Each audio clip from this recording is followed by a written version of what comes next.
क्या आपने कभी सोचा आप किसी आदमी का नाम भूल सकते हैं, जाति भूल सकते हैं, चेहरा भूल सकते हैं। अगर मैं आपसे मिलूं या मुझे आप मिले तो मैं सब भूल सकता हूं कि आपका नाम क्या था, आपका चेहरा क्या था, आपकी जाति क्या थी, उम्र क्या थी, आप किस पद पर थे, सब भूल सकता हूं।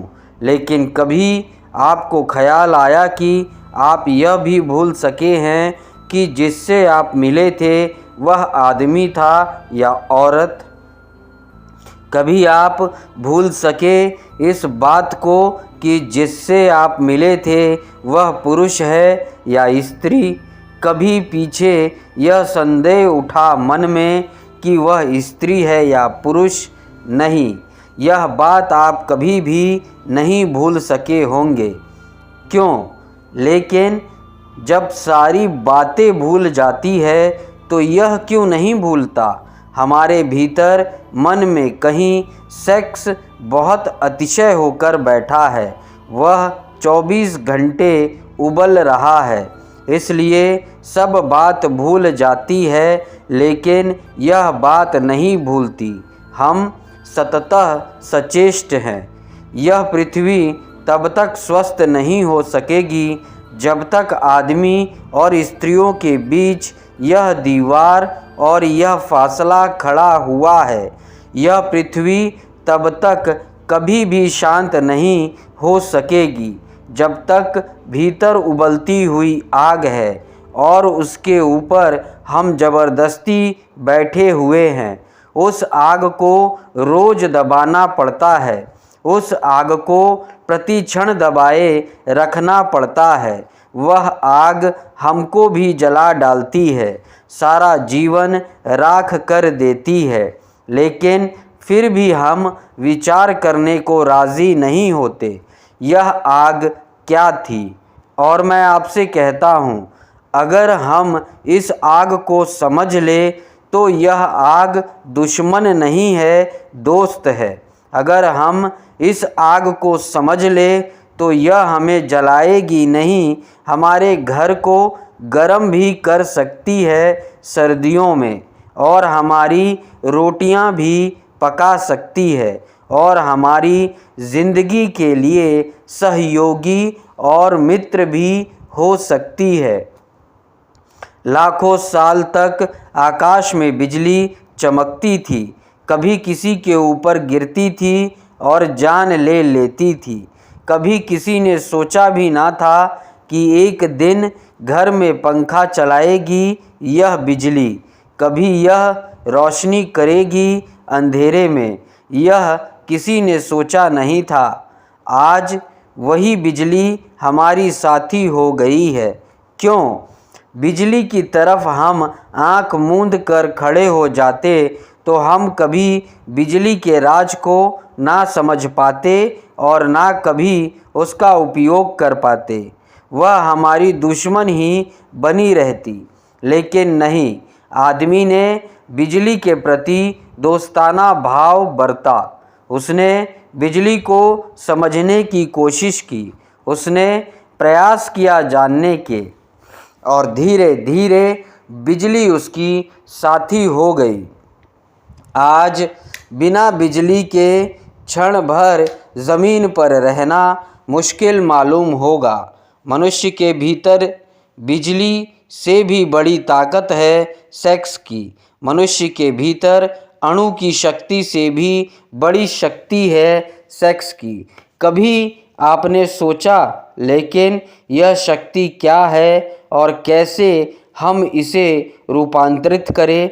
एक छोटे से अणु में इतनी शक्ति है कि हिरोशिमा का पूरा 1 लाख का नगर भस्म हो सकता है। लेकिन क्या आपने कभी सोचा कि मनुष्य के काम की ऊर्जा का एक अणु एक नए व्यक्ति को जन्म देता है? उस व्यक्ति में गांधी पैदा हो सकता है, उस व्यक्ति में महावीर पैदा हो सकता है, उस व्यक्ति में बुद्ध पैदा हो सकते हैं, क्राइस्ट पैदा हो सकता है। उससे आइंस्टाइन पैदा हो सकता है और न्यूटन पैदा हो सकता है। एक छोटा सा अणु एक मनुष्य की काम ऊर्जा का एक गांधी को छिपाए हुए है। गांधी जैसा विराट व्यक्तित्व जन्म पा सकता है, लेकिन हम सेक्स को समझने को राजी नहीं। लेकिन हम सेक्स की ऊर्जा के संबंध में बात करने की हिम्मत जुटाने को राजी नहीं। कौन सा भय हमें पकड़े हुए है जिससे सारे जीवन का जन्म होता है, उस शक्ति को हम समझना नहीं चाहते। कौन सा डर है, कौन सी घबराहट है। मैंने पिछली बम्बई की सभा में इस संबंध में कुछ बात की थी तो बड़ी घबराहट फैल गई। मुझे बहुत से पत्र पहुँचे कि आप इस तरह की बातें मत कहे, इस तरह की बातें ही मत करें। मैं बहुत हैरान हुआ कि इस तरह की बात क्यों ना की जाए। अगर शक्ति है हमारे भीतर तो उसे जाना क्यों ना जाए, उसे क्यों ना पहचाना जाए, और बिना जाने पहचाने, बिना उसके नियम समझे हम उस शक्ति को और ऊपर कैसे ले जा सकते हैं। पहचान से हम उसको जीत भी सकते हैं, बदल भी सकते हैं, लेकिन बिना पहचाने तो हम उसके हाथ में ही मरेंगे और सड़ेंगे और कभी उससे मुक्त नहीं हो सकते। जो लोग सेक्स के संबंध में बात करने की मनाही करते हैं, वे ही लोग पृथ्वी को सेक्स के गड्ढे में डाले हुए हैं। यह मैं आपसे कहना चाहता हूँ। जो लोग घबराते हैं और जो समझते हैं धर्म का सेक्स से कोई संबंध नहीं, वे खुद तो पागल हैं ही, वे सारी पृथ्वी को भी पागल बनाने में सहयोगी हो रहे हैं। धर्म का संबंध मनुष्य की ऊर्जा के ट्रांसफॉर्मेशन में है। धर्म का संबंध मनुष्य की शक्ति को रूपांतरित करने से है। धर्म चाहता है कि मनुष्य के व्यक्तित्व में जो छिपा है वह श्रेष्ठतम रूप से अभिव्यक्त हो जाए। धर्म चाहता है कि मनुष्य का जीवन निम्न से उच्च की एक यात्रा बने, पदार्थ से परमात्मा तक पहुंच जाए। लेकिन यह चाह तभी पूरी हो सकती है हम यहाँ जाना चाहते हैं। उस स्थान को समझना उतना उपयोगी नहीं जितना उस स्थान को समझना उपयोगी है जहाँ हम खड़े हैं, क्योंकि यहीं से यात्रा शुरू करनी पड़ती है। सेक्स है फैक्ट। सेक्स जो है वह तथ्य है मनुष्य के जीवन का, और परमात्मा अभी दूर है। सेक्स हमारे जीवन का तथ्य है। इस तथ्य को समझकर हम परमात्मा के सत्य तक यात्रा भी कर सकते हैं, लेकिन इसे बिना समझे एक इंच आगे नहीं जा सकते। कोल्हू के बैल की तरह इसी के आसपास घूमते रहेंगे, इसी के आसपास घूमते रहेंगे। मैंने जो पिछली सभा में कुछ बातें कही तो मुझे ऐसा लगा कि जैसे हम जीवन की वास्तविकता को समझने की भी तैयारी नहीं दिखाते, तो फिर हम और क्या कर सकते हैं और आगे क्या हो सकता है। फिर ईश्वर परमात्मा की सारी बातें संतावना की, कोरी संतावना की बातें हैं और झूठी है, क्योंकि जीवन के परम सत्य चाहे कितने ही नग्न हो उन्हें जानना ही पड़ेगा, समझना ही पड़ेगा। तो पहली बात तो यह जान लेना ज़रूरी है कि मनुष्य का जन्म सेक्स से होता है। मनुष्य का सारा व्यक्तित्व सेक्स के अणुओं से बना हुआ है। मनुष्य का सारा प्राण सेक्स की ऊर्जा से भरा हुआ है। जीवन की ऊर्जा अर्थात काम की ऊर्जा। यह जो काम की ऊर्जा है, यह जो सेक्स एनर्जी है, यह क्या है? यह क्यों हमारे जीवन को इतने जोर से आंदोलित करती है? क्यों हमारे जीवन को इतना प्रभावित करती है? क्यों हम घूम घूम कर इसके आसपास इर्द गिर्द ही चक्कर लगाते हैं और समाप्त हो जाते हैं? कौन सा आकर्षण है इसका? हजारों सालों से ऋषि मुनि इनकार कर रहे हैं, लेकिन आदमी प्रभावित नहीं हुआ। मालूम पड़ता है हजारों सालों से वे कह रहे हैं कि मुख मोड़ लो इससे, दूर हट जाओ इससे, सेक्स की कल्पना और कामना छोड़ दो, चित्त से निकाल डालो ये सारे सपने। लेकिन आदमी के चित्त से ये सपने निकल नहीं रहे हैं, निकल भी नहीं सकते इस भांति। बल्कि मैं तो इतना हैरान हुआ हूँ, मैं वेश्याओं से भी मिला हूँ, लेकिन वेश्याओं ने मुझसे सेक्स की बातें नहीं की। उन्होंने आत्मा परमात्मा के संबंध में पूछताछ की। और मैं साधु सन्यासियों से भी मिलता हूँ, वे जब भी अकेले में मिलते हैं तो सिवाय सेक्स के और किसी बात के संबंध में पूछताछ नहीं करते। मैं बहुत हैरान हुआ हूँ इस बात को जानकर कि साधु सन्यासियों को जो निरंतर इसके विरोध में बोल रहे हैं, वे खुद भी चित्त के तल पर वही ग्रसित है, वही परेशान हैं। तो जनता में आत्मा परमात्मा की बात करते हैं, लेकिन भीतर उन्हें भी समस्या वही है, होगी भी, स्वाभाविक है, क्योंकि हमने उस समस्या को समझने की ही चेष्टा नहीं की है। हमने उस ऊर्जा के नियम भी नहीं जानने चाहे, और हमने कभी यह भी नहीं पूछा कि मनुष्य का इतना आकर्षण क्यों है। कौन सिखाता है सेक्स आपको? सारी दुनिया तो सिखाने के विरोध में सारी उपाय करती है। माँ बाप चेष्टा करते हैं कि बच्चे को पता ना चल जाए, शिक्षक चेष्टा करते हैं, धर्मशास्त्र चेष्टा करते हैं, कहीं कोई स्कूल नहीं, कहीं कोई यूनिवर्सिटी नहीं, लेकिन आदमी अचानक एक दिन पाता है कि सारे प्राण काम की आतुरता से भरे गए हैं। यह कैसे हो जाता है? बिना सिखाए यह कैसे हो जाता है? सत्य की शिक्षा दी जाती है, प्रेम की शिक्षा दी जाती है, उसका तो कोई पता नहीं चलता। इस सेक्स का इतना प्रबल आकर्षण, इतना नरसंगिक केंद्र क्या है? ज़रूर इसमें कोई रहस्य है और इसे समझना जरूरी है, तो शायद हम इससे मुक्त भी हो सकते हैं। पहली बात तो यह है कि मनुष्य के प्राणों में सेक्स का जो आकर्षण है, वह वस्तुतः सेक्स का आकर्षण नहीं है। मनुष्य के प्राणों में जो काम वासना है, वह वस्तुतः काम की वासना नहीं है।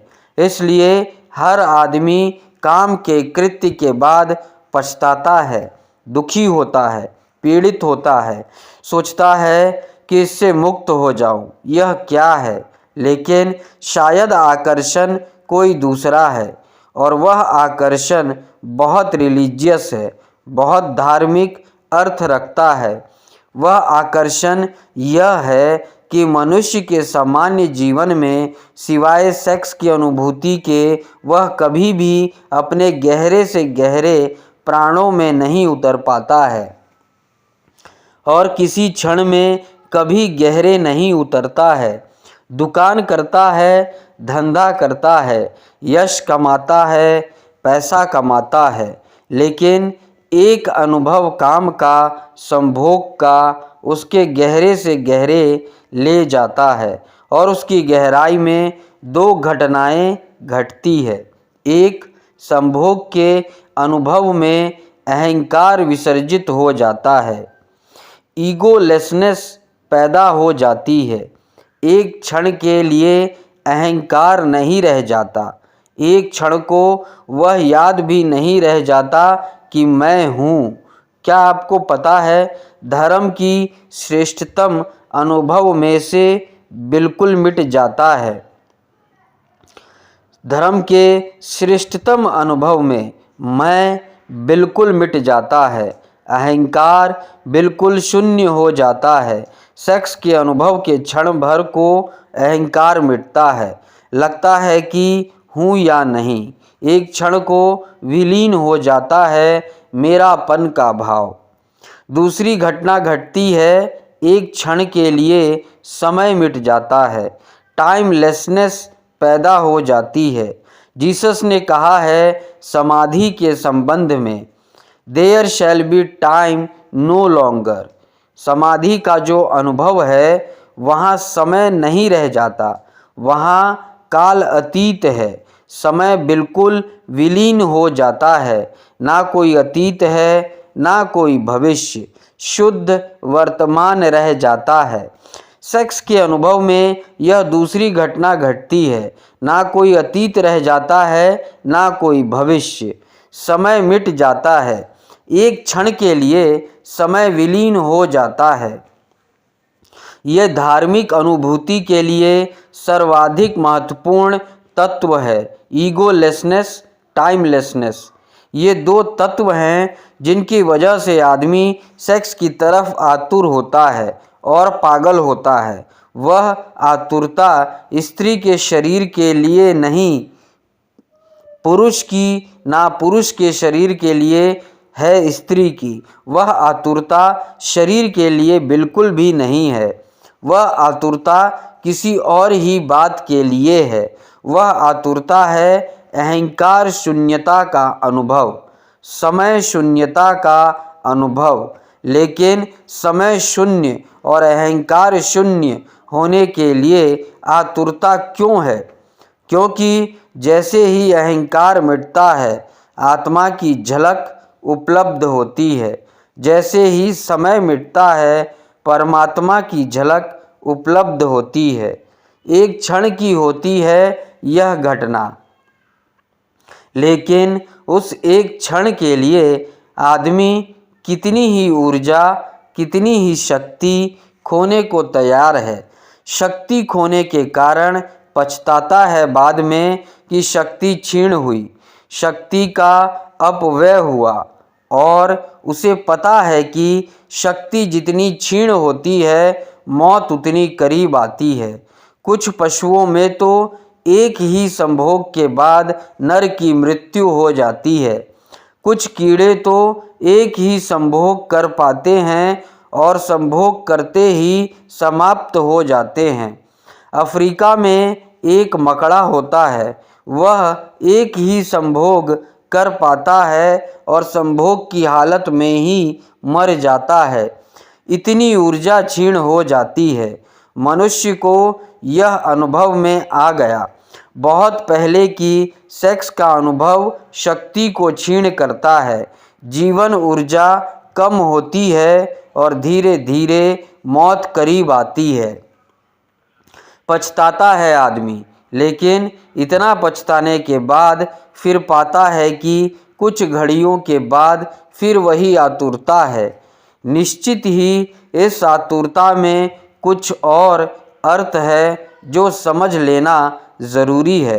सेक्स की आतुरता से कोई रिलीजियस अनुभव है, कोई आत्मिक अनुभव है। उस अनुभव को अगर हम देख पाएँ तो हम सेक्स के ऊपर उठ सकते हैं। अगर उस अनुभव को हम ना देख पाए तो हम सेक्स में ही जिएंगे और मर जाएंगे। उस अनुभव को अगर हम देख पाए, अंधेरी रात है और अंधेरी रात में बिजली चमकती है। बिजली की चमक अगर हमें दिखाई पड़ जाती और बिजली को अगर हम समझ ले तो अंधेरी रात को हम मिटा भी सकते हैं। लेकिन अगर हम ये समझ ले कि अंधेरी रात के कारण बिजली चमकती है तो फिर हम अंधेरी रात को और घना करने की कोशिश करेंगे ताकि बिजली चमके। सेक्स की घटना में बिजली चमकती है एक, वह सेक्स में अतीत है, ट्रांसेंड करती है, पार से आती है। उस पार के अनुभव को अगर हम पकड़ ले तो हम सेक्स के ऊपर उठ सकते हैं। अन्यथा नहीं। लेकिन जो लोग सेक्स के विरोध में खड़े हो जाते हैं वे अनुभव को समझ भी नहीं पाते हैं कि अनुभव क्या है। वे कभी यह ठीक से विश्लेषण भी नहीं कर पाते कि हमारी आतुरता किस चीज़ के लिए है। मैं आपसे कहना चाहता हूँ कि संभोग का इतना आकर्षण क्षणिक समाधि के लिए है और संभोग से आप उस दिन मुक्त होंगे जिस दिन आपको समाधि बिना संभोग के मिलना शुरू हो जाएगी। उस दिन संभोग से आप मुक्त हो जाएंगे, सेक्स से मुक्त हो जाएंगे, क्योंकि एक आदमी 1000 रुपये खोकर थोड़ा अनुभव पाता है और कल हम उसे बता दें कि रुपए खोने की कोई ज़रूरत नहीं, इस अनुभव की तो खदानें भरी पड़ी है।